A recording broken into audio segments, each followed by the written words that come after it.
Sejam bem-vindos a mais uma edição do programa Moeda ao Ar, com o Campeonato da Europa a decorrer e o jogo da seleção portuguesa, o segundo jogo, agendado para amanhã. Começamos por abordar precisamente o tema da seleção nacional e aquilo que foi o primeiro jogo, a estreia no Campeonato da Europa, mas também as perspectivas para o duelo com a Áustria neste sábado. Rui, em relação àquilo que foi o jogo com a Islândia e projetando aquilo que pode ser o desafio com a Áustria, o que é que há a dizer em termos de o que correu mal e aquilo que pode e deve eventualmente ser modificado para o jogo com os austríacos? A meu ver, aquilo que correu mal foi não termos ganho. A primeira parte não foi má, a segunda parte já não foi tão boa e depois houve, de facto, tivemos uma posse que foi uma posse pouco objetiva, porque ao fim e ao cabo tivemos mais posse de bola e ela não deu os resultados que nós queríamos. Aliás, isto fez-me lembrar, agora no verão muda-se sempre a estação, mudam as roupas, há arrumações e tal. E por acaso encontrei uma entrevista do Cláudio Ranieri, quando o Cláudio Ranieri era treinador do Atlético de Madrid. Certo. E que o título da marca era não quero a bola para nada. Porque se nós estamos com tanto tempo de posse de bola e não chegamos lá, e andamos a rodar a defesa toda, o muro da Islândia, e não chegamos lá, para que a bola? E há aqui algumas coisas que são importantes de dizer, é que quando se diz, e vários jogadores o comentaram, e vários elementos da estrutura da Federação comentaram, que puseram o autocarro à frente, mas nós todos já sabíamos que a Islândia joga com o autocarro à frente. Tem algum talento, tem alguns jogadores poucos talentosos e depois joga muito na segurança defensiva. Aqueles lançamentos, um dos pontos altos do ataque da Islândia é os lançamentos e é o jogo por alto. Portanto, nós, quando temos um muro, nós não conseguimos derrubar esse muro. Nós não conseguimos contornar o autocarro. E por culpa muito do meio-campo, que é exatamente o setor que eu acho mais rico da seleção portuguesa e que, de facto, não funcionou. Não é porque os jogadores não tenham talento, eu saliento sempre. Todos os jogadores do meio-campo que estão selecionados, eu considero que estão bem selecionados. Portanto, não há aqui nenhum facciosismo, nada a ver com ser de Sporting, Benfica, Porto ou outra coisa qualquer. Mas deve haver mudanças Eu agora? acho que deve haver mudanças, aliás, eu defendo, desde o início, como sabem, aqui no programa, que eu acho que, quando nós temos uma estrutura que está bem, devemos aproveitar essa estrutura. E isso tem sido mostrado até no próprio europeu, com a Itália, com a Alemanha, e, portanto, eu acho que Portugal, no meio-campo, e mais uma vez, repito, para as pessoas lá em casa perceberem, sem facciosismos, certo, porque eu quero é o melhor para Portugal. Eu ambicionava que Portugal ganhasse o Campeonato da Europa, portanto, quero o melhor. E no melhor, a meu ver, se nós tivermos uma estrutura que já está rodada, com uma rotatividade alta, com uma série de processos a que já estão habituados, como é William, João Mário e Adrián, e depois, se calhar, abdicando, jogando com o Nani, com o Quaresma e com o Cristiano mais fixo. Ok. Portanto, o 4-3-3 em vez do 4-4-2. Exatamente, e portanto, até por um motivo. É que o 4-3-3, historicamente, sempre foi a maneira que Portugal jogou. Nós agora é que tivemos esta alteração com o Fernando Santos, que tem corrido normalmente, mas o processo tático de Portugal nas camadas jovens é sempre o 4-3-3. Depois uma segunda dificuldade, para não ocupar muito tempo, que é a seguinte. Nós sabemos muito bem que este discurso que o Fernando Santos teve, que é bom, que é positivo, da ambição de ganhar o Euro, é positivo. Mas, por outro lado, nós também sabemos que nós damos-nos sempre mal quando não jogamos no contragolpe. Certo. Quando nós temos a obrigação de ganhar e assumir o jogo, temos mais dificuldades. Portanto, nós estamos num grupo em que temos que assumir o jogo com 3 adversários ao nosso alcance.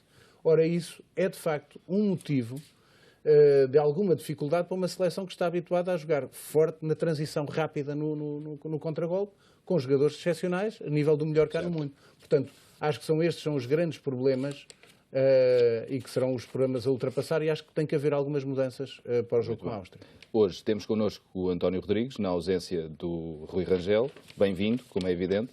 Pergunto, no fundo, aquilo que acabei de colocar ao Rui. Uma análise àquilo que se passou no Portugal-Islândia e uma projeção àquilo que pode e deve ser o Portugal-Áustria e, eventualmente, com algumas mudanças na seleção nacional. Em primeiro lugar, eu acho que foi um balde de água fria naquilo que os portugueses já estavam convencidos que o Euro estava a ganho.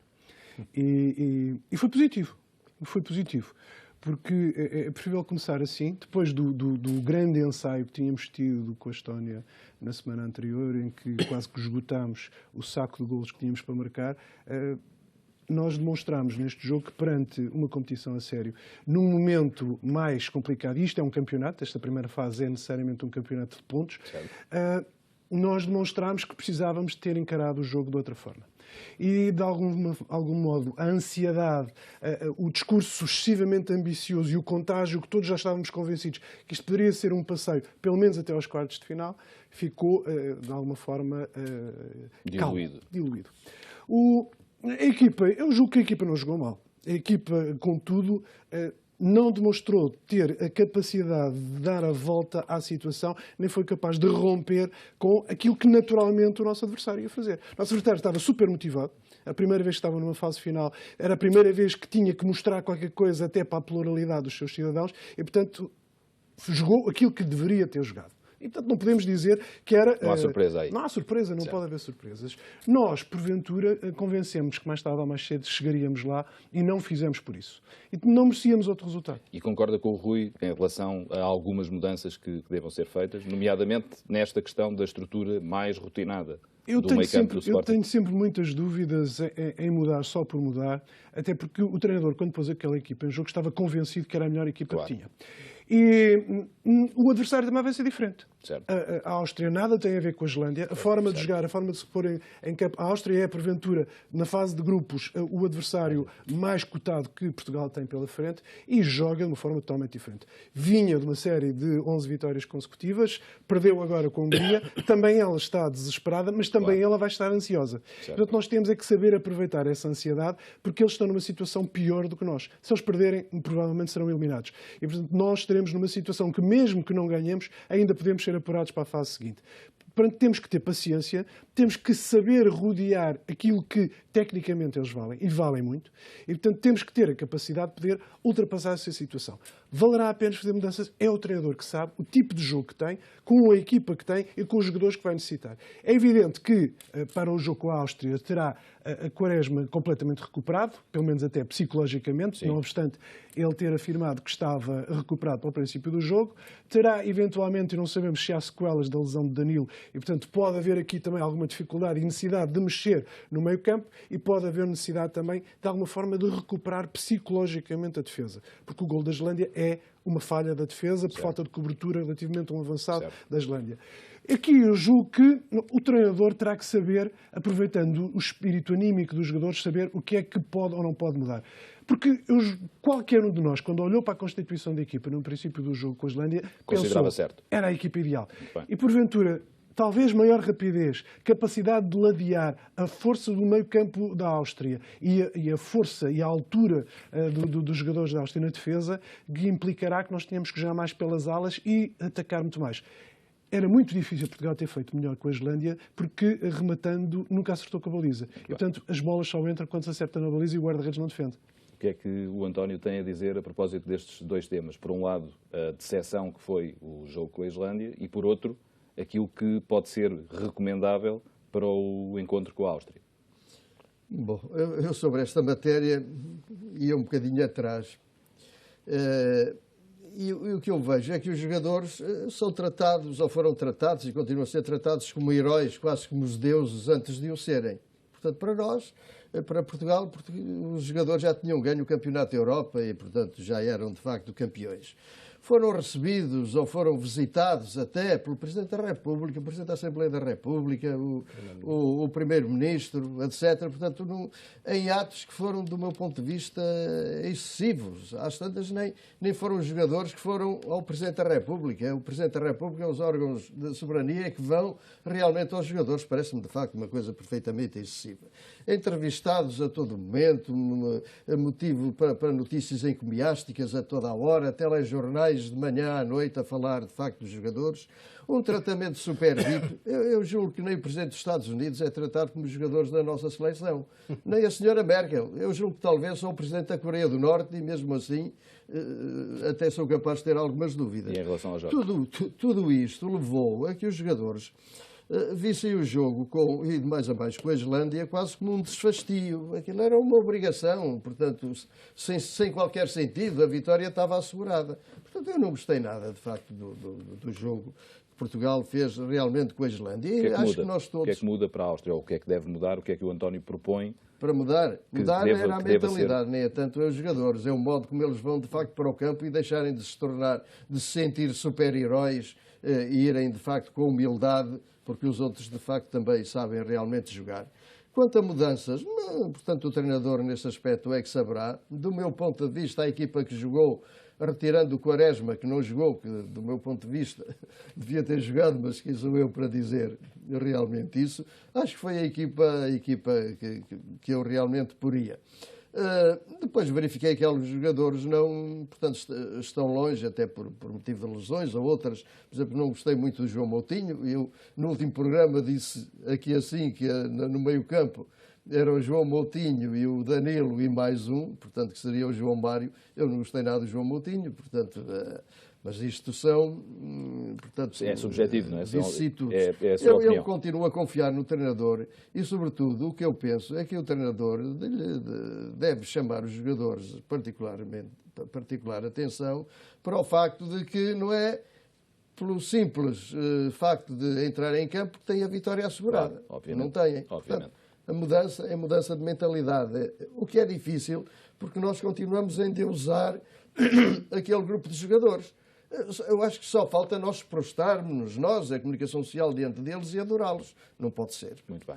Rui, em relação a uma outra competição que está a decorrer e que vai acabar antes do europeu, que é a Copa América, o Brasil foi eliminado com um gol que todos vimos, foi marcado com a mão, mas teve um comportamento irregular, como tem sido mais ou menos característica desta seleção. Entretanto, Dunga saiu e foi substituído por Tite. Estão em marcha os quartos de final. Os Estados Unidos já estão apurados para as meias finais. Hão de jogar com o vencedor do Argentina-Venezuela. Como é que o Rui tem acompanhado a Copa América e como é que olha para estes acontecimentos em cadeia? Bem, em primeiro tenho que confessar que não tenho acompanhado com a mesma insistência e com o mesmo gosto que tenho visto o europeu. Jogos de madrugada? Os jogos são mais é horas, mais eu não sou profissional de futebol, portanto e tenho o europeu para ver, portanto seria horas de futebol a mais. Okay. Mas os que eu vi, eu não gostei muito da qualidade, em primeiro lugar, da qualidade geral, a qualidade de jogo dos jogos que eu vi. Depois, a Copa América tem esta contingência de ser em ano, é uma Copa América centenária, especial, e que tem a contingência de ser nos Jogos Olímpicos. O que significa que, por exemplo, o Brasil tinha que ter uma opção entre ter o Neymar ou nos Jogos Olímpicos ou na Copa América. E optou. Optou. E, portanto, é assim, há muitos jogadores que não estão lá e portanto, alguns também lesionados. E o mercado sul-americano é um bocadinho diferente. E esta competição sul-americana, e não só sul-americana, com toda a América, portanto, envolvendo todas as Américas, é sempre um pouco mais complicado. Agora, aquilo que chama a atenção é que são duas grandes seleções que foram afastadas. É o Brasil e o Uruguai. Certo. Uruguai em processo, já com um treinador um bocadinho, foi um grande treinador, que é o Óscar Tabarez, que vai ter que sair agora, e numa fase de transição. E, sobretudo, o Brasil, que tem que se aperceber que já não é um gigante que era. E, sobretudo, porque eu acho que em vários aspectos tem perdido muita qualidade. Sem o Neymar, o Brasil é uma equipa que tem uns jogadores, por serem brasileiros, têm mais valor do que se calhar que se fossem de outro país. E se calhar, portanto, eles são sobrevalorizados. E, entretanto, há Chile, México, Peru, Colômbia... E a Chile, e este aqui, o lado engraçado que tem a ver esta competição é que pode ser a primeira que o Messi vai ganhar com a sua seleção. Certo. Tirando a dos Jogos Olímpicos. A dos Jogos Olímpicos. Portanto, ele nunca tinha ganho com a seleção, nem principal, Mundial, assim. nem a Copa América. E depois, há aqui um sinal que eu acho que é muito interessante, que é, finalmente, o Brasil vai ter um treinador, o Tite, que é dos treinadores, ele, juntamente com o Mano Menezes, que são os treinadores que mais beberam de influência europeia. E o que é que isto significa? Significa que o Brasil está muito atrasado em métodos de treino, porque sempre foi, digamos assim, para as pessoas perceberem, era quase como no Brasil andar-se, dar-se um pontapé e aparecer um diamante. Tal como há países muito ricos em recursos naturais, o Brasil tinha recursos naturais muito ricos ao nível de futebol. Certo. E hoje em dia o futebol não basta só o talento, tem que haver outro tipo de trabalho.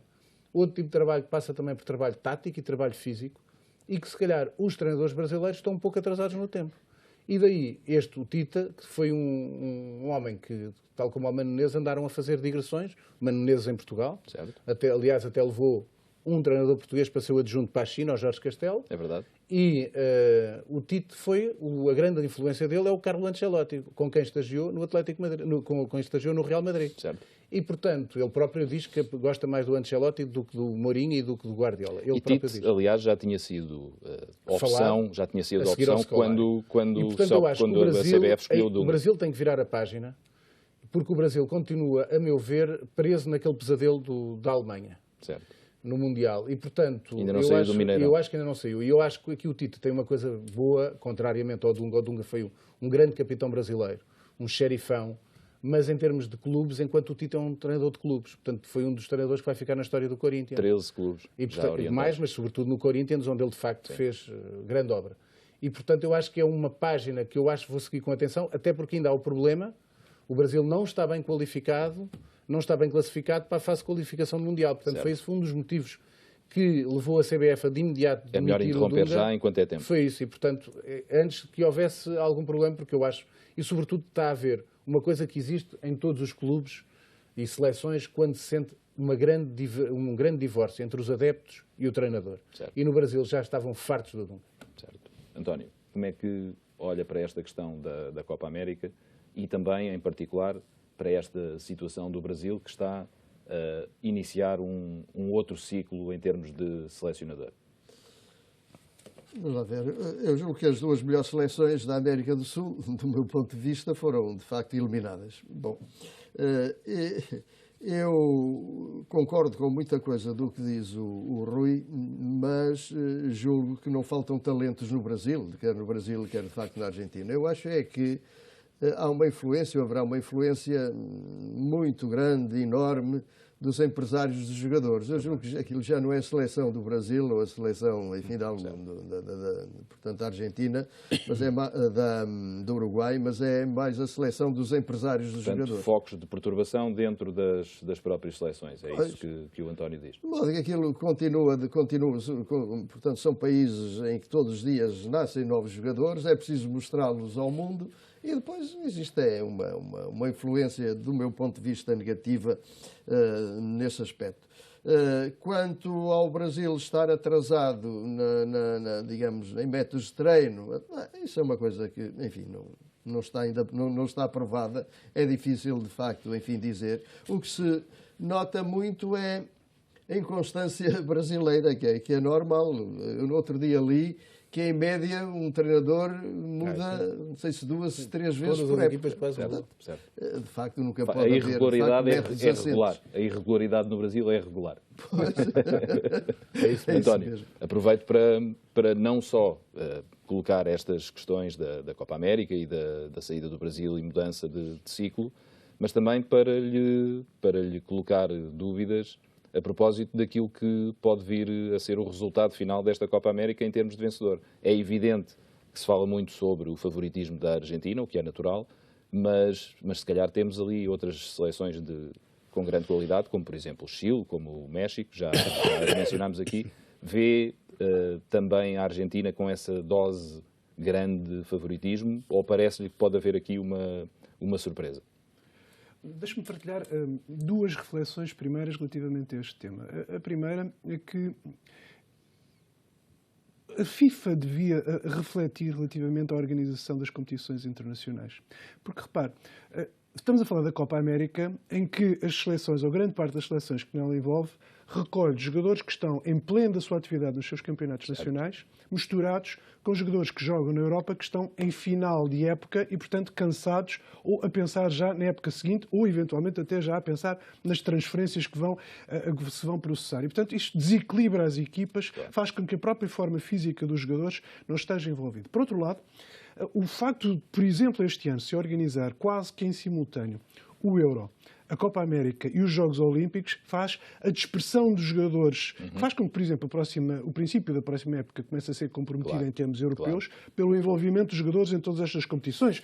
E temos assistido aos jogadores, mesmo aqueles que jogam em Portugal, que sistematicamente dizem: eu quero estar nesta competição, eu também quero estar nesta competição, o que vai impedir que a próxima época vão ter algumas dificuldades. Vai haver reflexos, isso é óbvio. E, portanto, isto faria com que eu tivesse que haver aqui algumas decisões. Uma remodelação dos quadros.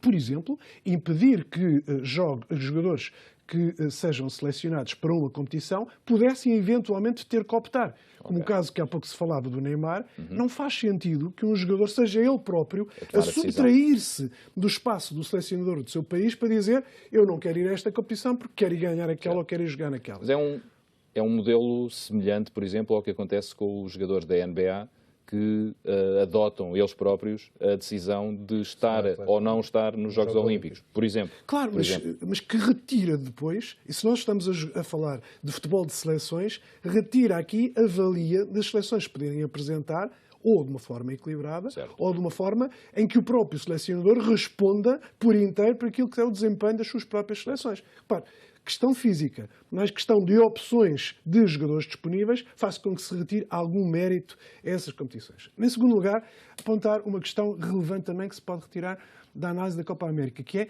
lenta e paulatinamente, os Estados Unidos, que não era uma potência do futebol, têm vindo a estar sucessivamente em lugares cada vez mais de destaque nas competições em que participam. Isso é bom para o futebol? É bom para o futebol. Alarga o leque. Exatamente. Torna-se um fenómeno mais à escala mundial. O futebol é já ele próprio um fenómeno cada vez mais global e, por isso, é relevante. O mercado dos Estados Unidos não só é rico, como são, pelo menos à cabeça, 250 ou 300 milhões de potenciais espectadores a mais, e isto, obviamente, que cria mais espaço para o espetáculo e o futebol é também ele próprio espetáculo. E, portanto, isto é relevante. E não deixa de ser também relevante porque hoje em dia também é, no fundo, uma forma dos jogadores que estão em fase final de carreira em termos físicos na Europa outra opção, poderem juntar a sua vida. Capacidade técnica e demonstrar também e dar também um pouco da sua formação a um novo mercado. E, portanto, isto é positivo. Relativamente ao desempenho da Copa América, o jogo tem tido pouco impacto em Portugal, precisamente por aquilo que o Rui dizia há pouco. A hora de transmissão é uma hora muito difícil para ter impacto. O futebol sul-americano, ou americano, se quisermos, é diferente do europeu e, portanto, não podemos lê-lo da mesma forma. As seleções têm tido desempenhos, umas vivem do passado, muito por força daquilo que é a sua tradição e a sua história. Outros estão a tentar desenvolver o futuro. O António dizia bem, há ali muita influência dos interesses, daqueles que se querem projetar ali ou utilizar os jogadores para projetar ali, para encontrar os tais novos mercados, e o futebol sofre com isto. É mais a prevalência do futebol espetáculo ou do futebol do interesse do que propriamente do futebol do espectador. E julgo que todos nós deveríamos tentar desenvolver o futebol do espectador, porque é por isso que nós pugnamos, é por isso que somos adeptos e é por isso que acabamos por assistir nos estádios ou na televisão a estes mesmos espetáculos. Favoritismo da Argentina. Estou convencido que a Argentina pode ser, não a surpresa, mas a concretização de uma esperança de algum tempo. Não serei o grande adepto da Argentina e muito menos do Messi, mas é inegável o valor e um jogador faz a diferença na seleção se estiver empenhado. Estou convicto que ele está empenhado para que isso aconteça e que desta vez pode ser uma grande vitória em termos de uma competição de seleções. Muito bem. Vamos fazer aqui uma pequena pausa, um intervalo. Já voltamos para mais temas da atualidade desportiva. Até já.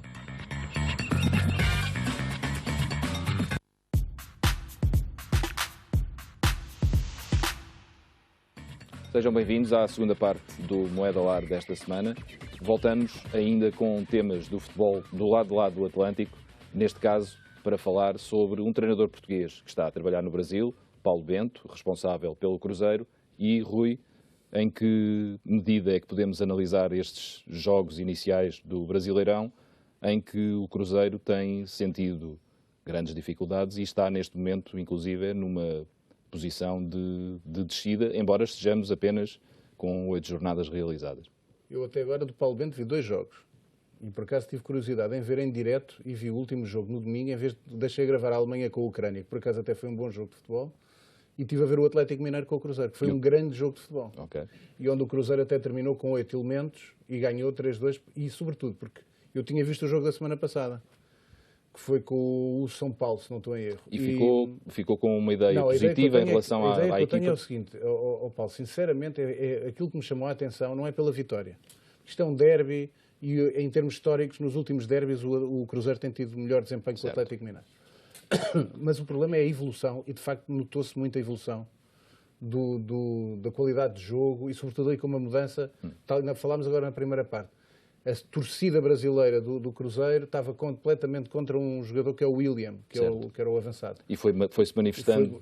E até na saída do outro jogo do São Paulo. Certo. e ele trocou e pôs o Riascos, que é um avançado móvel e que vem buscar jogo.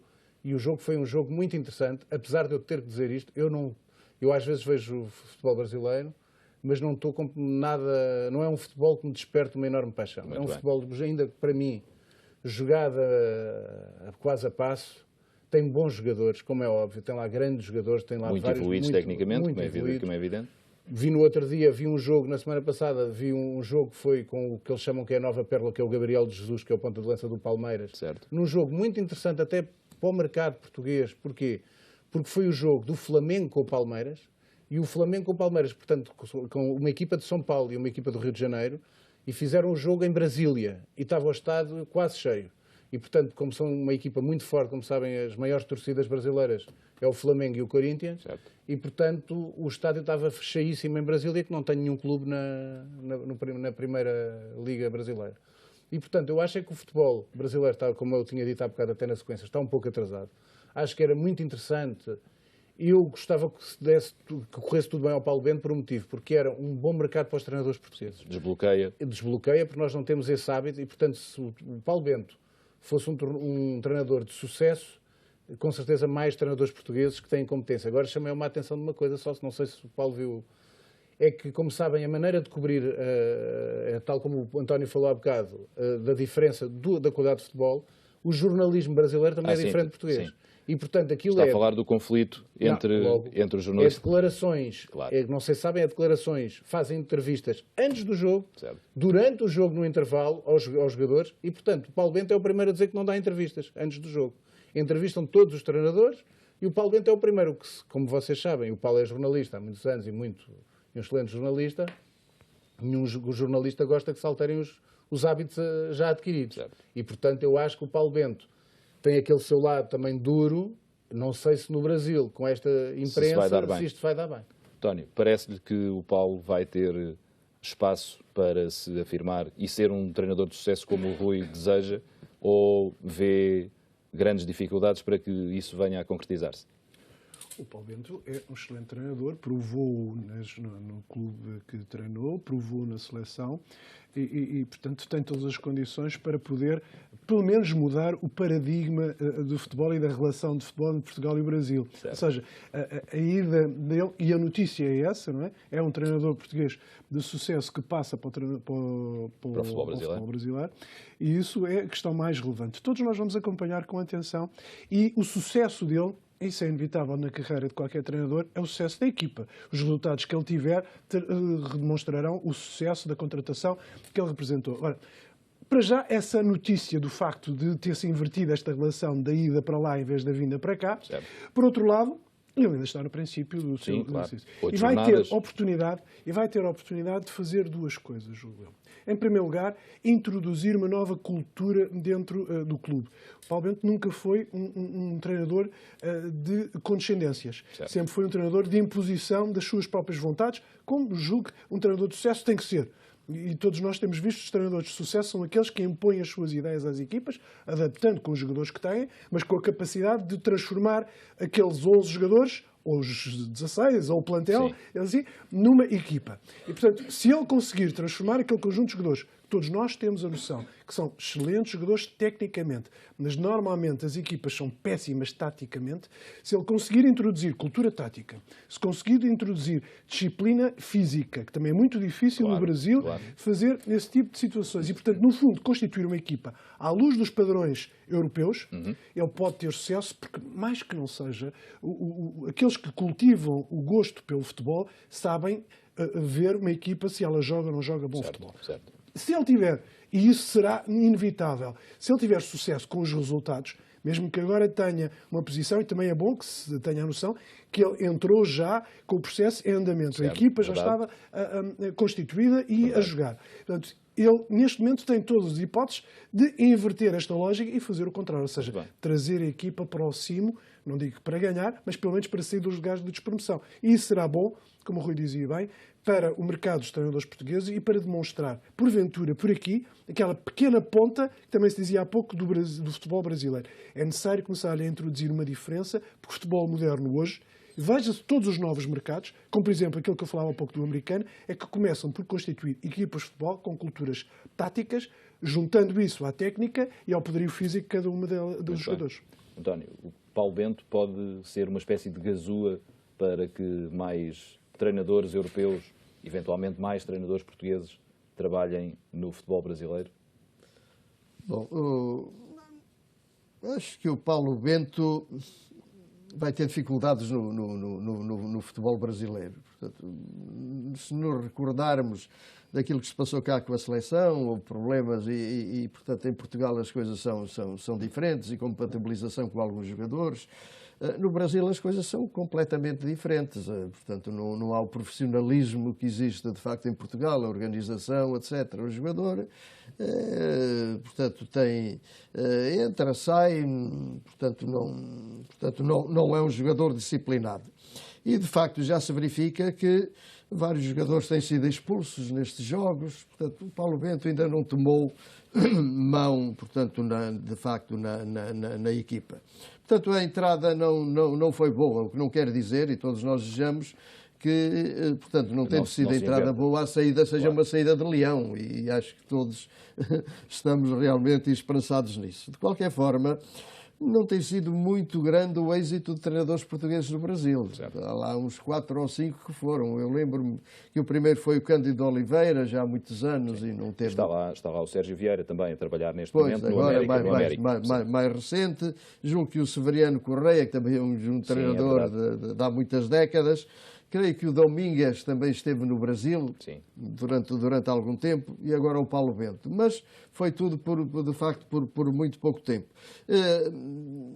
Eu tenho dúvidas que o perfil disciplinador de organização de Paulo Bento se possa dar bem, digamos, no futebol brasileiro, mas, enfim, iremos ver. Isto não é um feito do Paulo Bento, é uma característica, certo, não é? Claro. Portanto, de facto, assim como o futebol brasileiro tem as suas características. Agora, a habilidade, aquilo que se pede ao Paulo Bento é a adaptação dos seus princípios àquele ambiente, portanto, em que está, não é? E, portanto, se isso acontecer, acho que pode realmente ter êxito e isso abriria um novo mercado para os treinadores portugueses. Rui, falamos agora de entradas e saídas nos 3 grandes, que estão, obviamente, a mexer em termos de mercado. No caso do Sporting, já fez a apresentação de jogadores, nomeadamente o médio sérvio que chegou, mas eu diria que a notícia da semana, digamos assim, foi o facto de o presidente Bruno de Carvalho ter dito que rejeitou uma oferta de 80 milhões em janeiro, esquecendo só de dizer que eram 80 milhões de yuans, o que significa que estamos a falar de uma oferta à volta de 11 milhões de euros. Como é que o Rui analisa, por um lado, a questão do mercado, e agora fala-se da possível saída de Slimani, e por outro, essa proposta que foi rejeitada em janeiro? Vamos lá ver. Primeiro, sobre estas movimentações de mercado, eu diria que isto é o reality show da imprensa desportiva de verão. Portanto, depois, segundo ponto, tal como há a silly season na política, temos a silly season no futebol. E, portanto, vai haver muitos disparates durante este defeso. Terceiro ponto, dizer que o Sporting, aqueles jogadores que tem contratado com alguma discrição. À exceção do Alan Ruiz, que demorou um bocadinho mais, certo, mas mesmo assim, portanto, os objetivos que o Sporting tinha, nomeadamente este Petrovic, ninguém soube, apareceu cá, contratado. E, portanto, as aquisições têm sido cirúrgicas e, pelo menos, as aquisições que eu vejo serão úteis para o que o Sporting precisava. E ainda haverá, com certeza, pelo menos mais o defesa central. E vê o Slimani a sair? Sobre as coisas, vamos agora a esse assunto, que é o assunto mais picante. Primeiro, dizer o seguinte, pior do que a declaração do Presidente sobre os tais 80 milhões, aquilo que mais me aflige enquanto sportinguista e adepto, e acho que a todos os sportinguistas também, são 2 coisas. Primeiro, eu não gostei nada das declarações do pai do João Mário na semana passada. Certo. E hoje não gosto nada do recado que já vem na capa do jornal A Bola e que é um recado que eu, pelo que já li, portanto é um recado à séria, não é nenhuma invenção. E, portanto, eu não gosto de ver na capa o Slimani a avisar que prometeu, que o Presidente prolongou o contrato porque o Presidente lhe prometeu que saía este ano e, portanto, vamos ter aqui outro romance, como da outra vez. Outro romance. E eu gostava que não acontecesse mesmo. Certo. E, portanto, estas 2 conversas, quando estes jogadores aparecem a fazer já este tipo de chantagens, ou os pais dos jogadores a fazer o mesmo tipo de chantagens, Eu acho que está o caldo entornado e vamos ter aqui filhotins e isso é que eu não gosto de nada. Relativamente aos tais 80 milhões recusados pelo Presidente Bruno Carvalho, não sei se sabem, o novo diretor de comunicação do Sporting entra só no dia 1 de julho. É o meu amigo Nuno Saraiva, jornalista conceituadíssimo, já foi meu divulgado. amigo, a quem desejo muitas felicidades, apesar de saber que é um cargo muito difícil, certo. É dos cargos mais difíceis em Portugal em ser diretor de comunicação do Sporting, e o Nuno é um jornalista com um currículo invejável, como todos sabemos, meu amigo, bom sportinguista, excelente pessoa, mas é a primeira vez que vai trabalhar em comunicação. A comunicação é diferente de ser jornalista, como o Paulo sabe. E vai ter, vai ter a possibilidade de exercer algum controlo, entre aspas, em relação a essas declarações? Isso aí, como lhe digo, acho que um diretor de comunicação, às vezes, um dos papéis do diretor de comunicação é exatamente tentar aconselhar o silêncio. Certo. O silêncio é das armas mais importantes que há em comunicação, porque ninguém pode rebater o silêncio. Certo. E, portanto, acho que esse é um dos trabalhos que o Nuno vai ter, vai ser muito complicado, como eu digo. Agora, sobre isto, li hoje também que, de facto, essa oferta dos 80 milhões, afinal, era de yuanes, e que significa 11 milhões. Portanto, porque se houvesse uma oferta de 80 milhões, como é óbvio, ainda por cima foi em janeiro, não foi agora neste mercado. Ora, portanto, em janeiro, a cláusula de rescisão, e, portanto, pelo que é tudo dito, é o Slimani, estava ativa, a cláusula de rescisão era de 30 milhões, e, portanto, quem tinha que recusar não é o presidente do Sporting nem o Sporting, é o jogador, porque o jogador tem todo o direito, mesmo quando batem a cláusula de rescisão, dizer não quero. Eu não quero ir para esse campeonato porque não gosto da China. Pronto. Aqui neste caso não é o presidente que tem que dizer nada. Agora sim. O presidente tem, a partir do dia 1 de junho, tem todas as prerrogativas de dizer vem cá bater com 10 milhões ou com 20 milhões e dizer eu não quero vender o jogador por essa verba. Agora, naquela altura não. Portanto, isto é uma história que, sinceramente, com comunicação à séria, não aconteceria.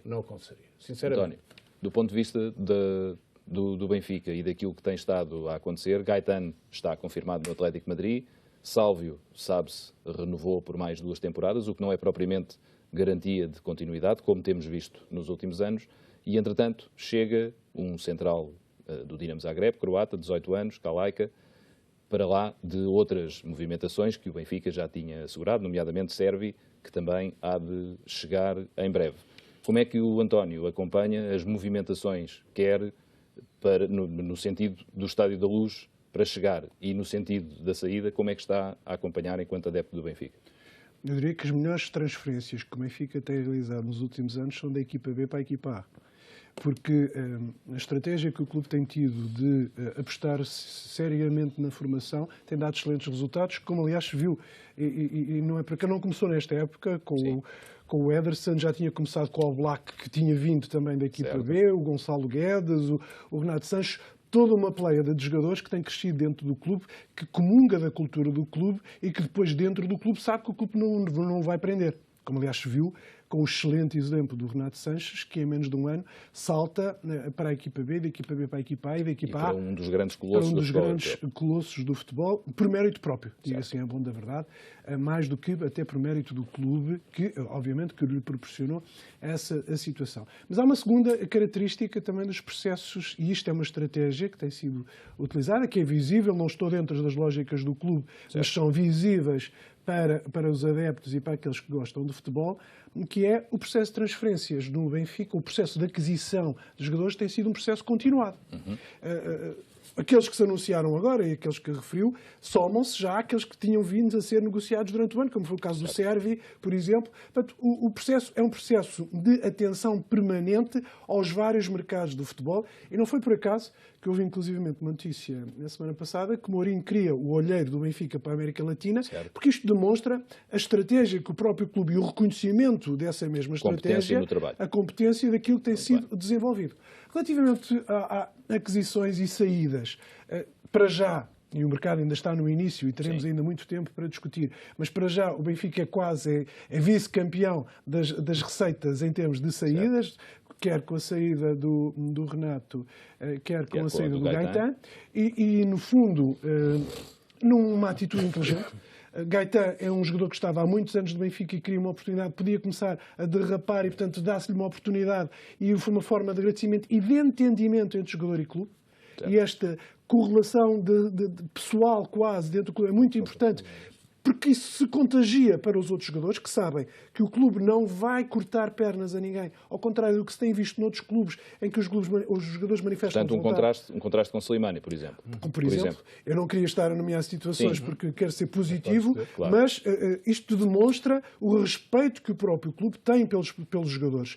Pede aos jogadores que se empenhem, mas também, ao mesmo tempo, não lhes corta oportunidades. E já se tinha visto isso também no passado, por exemplo, com as saídas do Lima, ou quando o Jonas manifestou a não vontade de sair o ano passado, certo. E este ano tem, de alguma forma, também dito que não está interessado em sair para um futebol diferente. Muito bem. Portanto, julgo que a atitude do Benfica, em termos de transferências, é inteligente, porque potencia a formação, desenvolve carreiras, olha para o mercado em termos globais e encontra pérolas, e isso tem feito, quer na América do Sul, quer, por exemplo, na zona dos Balcãs, portanto, a Sérvia, a Croácia, nessa zona, e, portanto, tem sabido colher novas pérolas até europeias para as trazer e depois desenvolve e projeta novamente para o mercado, comprando barato e vendendo com mais valias. Isto é positivo em termos de clube, em termos de finanças de clube e em termos de desempenho do clube, como se tem visto nos últimos anos.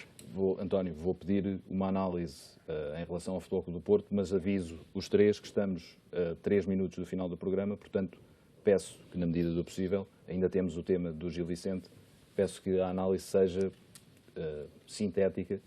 O Futebol Clube do Porto também se está a movimentar, já apresentou os jogadores, é natural que também saiam alguns jogadores. Como é que o António olha para essa situação? Do Futebol Clube do Porto. Naturalmente.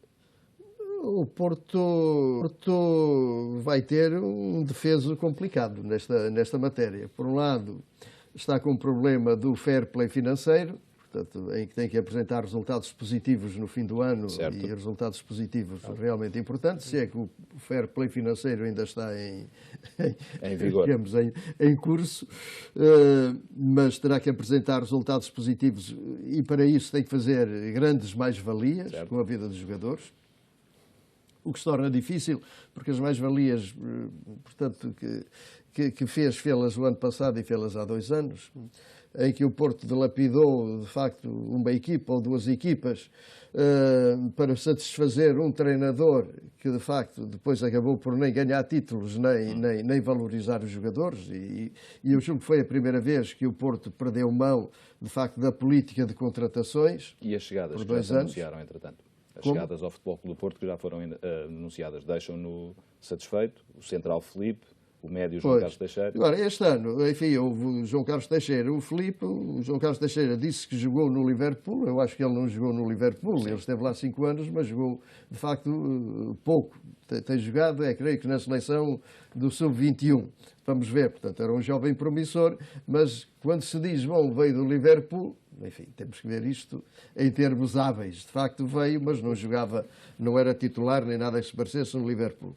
Quanto ao Filipe, acho que será uma boa aquisição, na medida em que ele foi considerado um dos grandes defesas centrais do Campeonato do Brasil no ano passado. Veio de uma grande equipa, jogava regularmente, e assim julgo que é portanto, é um bom reforço. Quanto ao resto, iremos ver.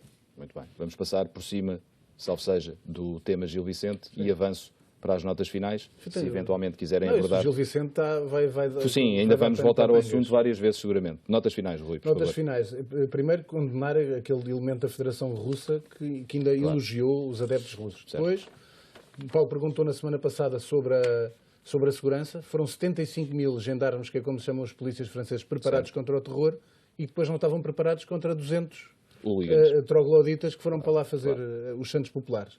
Depois, outra negativa, aquela do Blatter, das bolas quentes e frias. Sim. Se as soube, porque é que não denunciou? Evidente. É a pergunta que tem que se fazer. Evidente. E, por último, só uma nota, dinheiros. O recorde, mais 85% de valor na venda dos direitos televisivos da Bundesliga. Certo. 4.400 milhões de euros para 4 anos. Portanto, chamar a atenção que a Bundesliga está cada vez melhor. Está a valorizar-se. António, notas finais. Peço desculpa.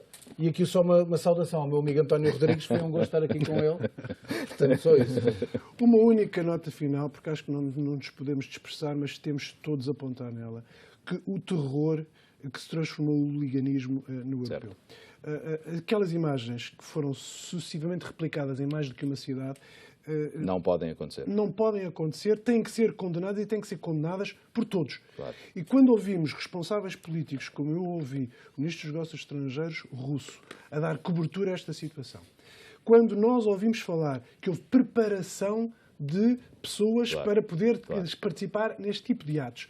Com esta ameaça de que podíamos sancionar uma seleção com a expulsão, o que quereria e traria novos problemas políticos, todos nós temos que condenar atos que não são políticos, veemente. que são de comportamento Evidente. e que não podem acontecer Evidente. em momento nenhum. Põe em causa o futebol, põe em causa a segurança das pessoas e põe em cima de tudo a causa a credibilidade de todo esse sistema. Muito bem. António, 30 segundos, por As favor. minhas têm a ver com duas declarações. Uma, as do Ronaldo, que para além de dizer que a Islândia não jogava nada, também entrou noutro campo, esse de facto, enfim, mais sensível, quando diz que a Islândia celebrou o empate como se tivesse ganho o Campeonato da Europa. Isso revela uma mentalidade pequena. E por isso nunca vão ganhar nada. Eu acho que são declarações que ninguém pode fazer. O Ronaldo, até pela responsabilidade que tem, nunca deveria ter feito. O que levou depois a que alguém tivesse dito, bom, é por essas e por outras que o Ronaldo anda sempre um passo atrás do Messi. E escusava de facto de ouvir essa. Depois, as declarações do Bruno de Carvalho, a propósito dos tais 80 milhões, portanto, que recusou em janeiro, em que diz assim também, primeiro, o que eu tenho visto, onde diz, quando justifica porque não vendeu, o que eu tenho visto é o Sporting a diminuir o passivo e não tenho visto nos outros.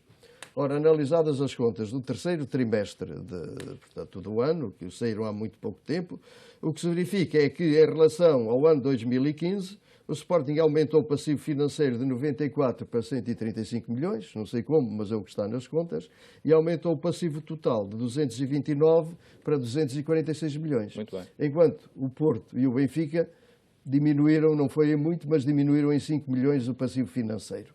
Portanto, Fica a nota. enfim, acontece que, de facto, este senhor todos os dias está nas primeiras páginas dos jornais. Eu digo que os deuses devem estar loucos. Muito bem. Terminamos aqui o programa Moeda ao Ar. Voltamos na próxima semana com mais temas da atualidade desportiva. Até lá. Muito obrigado.